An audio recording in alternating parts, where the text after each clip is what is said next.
Прывітаннечка! Гэта крынж тыдня, праграма на Еўрарадыё, дзе мы смеемся з недарэчных словаў і ўчынкаў чыноўнікаў і прапагандыстаў.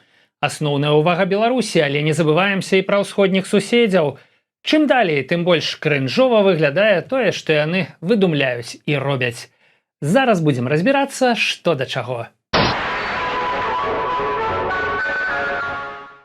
Чулі гісторыю пра тое, як актывіст з Рагачова Дзяніс Дашкевіч быццам бы збіраўся забіць у Варшаве дзяцей Ціханаўскай. МЗС Беларусі яшчэ адмыслова напісаў пра гэта палякам, а пасля прапагандысты з кожнага праса трызвонілі, як дапамаглі перадухіліць тэракт. Але палякі чамусьці нават не сталі затрымліваць Дашкевіча, а мяне не пакідае адчуванне, што яго папросту развялі, справакавалі на тупыя каментары. Тым больш, што добра вядома, што за апошнія тыдні сілавікі напісалі ў садсетках сотням беларусаў з мэтай іх вярбоўкі. А цяпер самі расказалі, як гэта працуе. Первоначально за красоткой в анкете знакомств может стоять даже бездушный алгоритм. Прописанные по правилам социальной инженерии ответы, реплики – это не флирт, а оперативная разработка. Собирают вашу геолокацию, должность, слабости, привычки, чтобы потом, когда вы расслабитесь, заставить изменить родине. Я пишу краткое сообщение, и мне полный текст сразу же присылают в Telegram. Так обычный человек не пишет. Он либо пишет там, сообщение 3-4, тоже там по строчке, а тут полностью текст.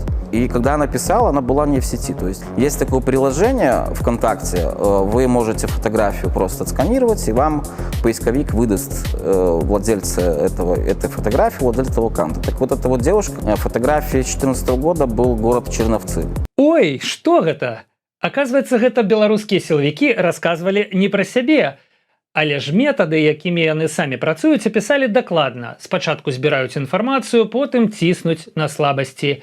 І стомленыя эміграцыяй людзі часам паддаюцца. А вы не паддавайцеся. І яшчэ крыху крынжа ад сілавікоў. Памятаеце хлопца з мазырскага студатрада, які скарыў садсеткі сваім расказам пра працу ў полі? Работаю я в первый раз в отряде, все отлично. На полях мы тут собираем, сорняки вырываем, которые трава другая, картошку не трогаем. Ходим по полям, у всех есть своя дорожка, все отлично тут, условия все супер. Работаем, да, я говорю, все в первый раз почти.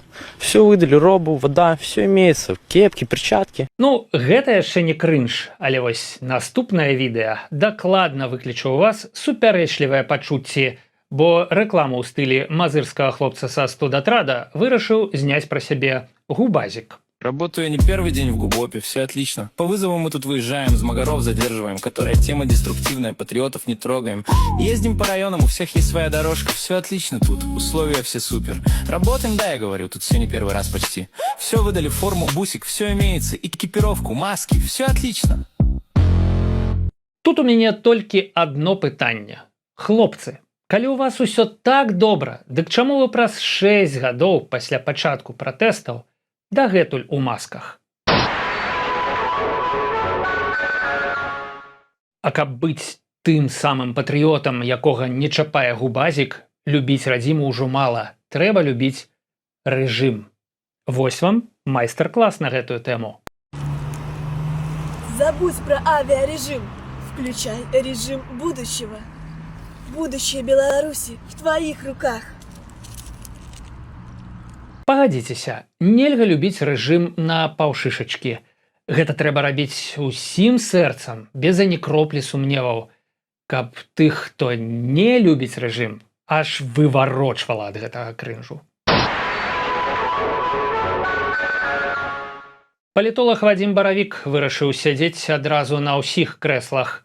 Такі геополитичный шпагат вы не часто побачите у державных медиях. Все, что происходит сейчас, я сказал до начала СВО за год. Последовательно говорил, нельзя начинать СВО. Это приведет к социально-политическим последствиям в России и в Украине. И потенциальную угрозу несет Беларусь. Ничего не изменилось.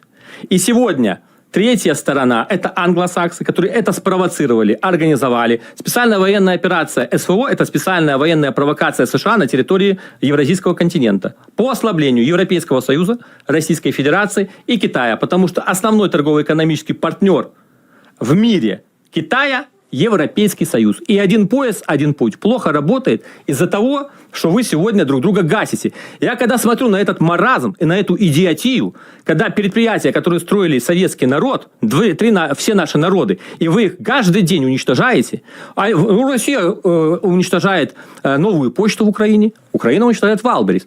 И там это называется террористическим актом. Но почему-то каждая из сторон, мы живем с вами во время новояза.